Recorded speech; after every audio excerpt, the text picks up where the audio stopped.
من الشيطان الرجيم بسم الله الرحمن الرحيم إذا زلزلت الأرض زلزالها وأخرجت الأرض أثقالها وقال الإنسان ما لها يومئذ تحدث أخبارها بأن ربك أوحى لها يومئذ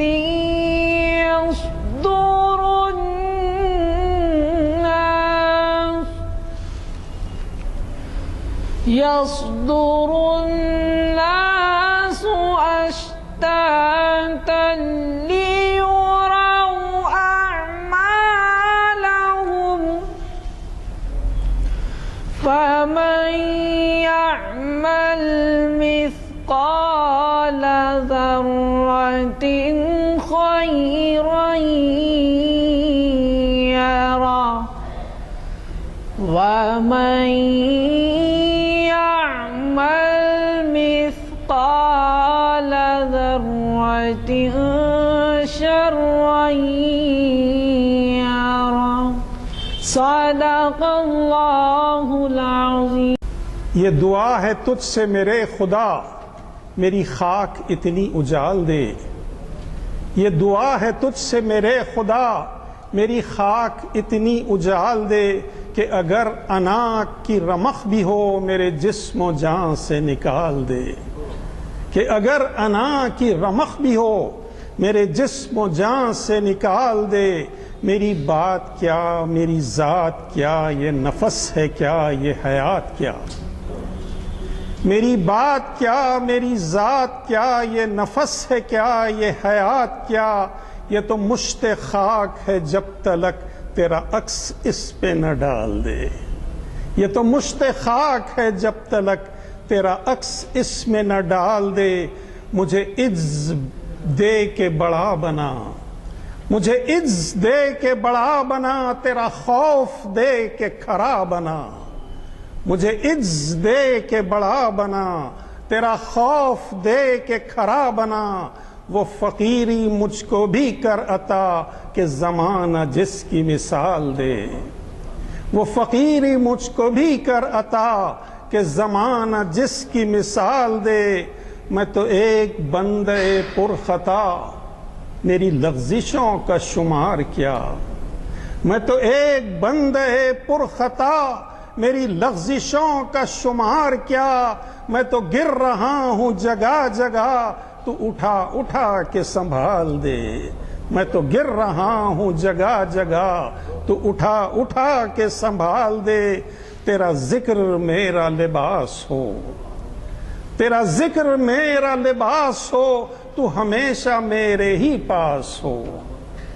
تیرا ذکر میرا لباس ہو، تو ہمیشہ میرے ہی پاس ہو۔ نہ تو ماورا کوئی سوچ دے، نہ تو ماں سوا ہی خیال دے۔ نہ تو ماورا کوئی سوچ دے، نہ تو ماں سوا ہی خیال دے۔ کبھی اتنا سوز دروں بڑھا، کبھی اتنا سوز دروں بڑھا، کبھی اتنا جوش جنوں بڑھا کہ تجھی سے تجھ کو ہی مانگ لوں، وہ طلب وہ ظرف سوال دے۔ کہ تجھی سے تجھ کو ہی مانگ لوں، وہ طلب وہ ظرف سوال دے۔ تیرا کب سے طالب دید ہوں کہ امیدوار نوید ہوں۔ میں تیرے کرم کا مرید ہوں، مجھے خالی ہاتھ نہ ٹال دے۔ یہ دعا ہے تجھ سے میرے خدا، میری خاک اتنی اجال دے کہ اگر انا کی رمق بھی ہو میرے جسم و جان سے نکال دے۔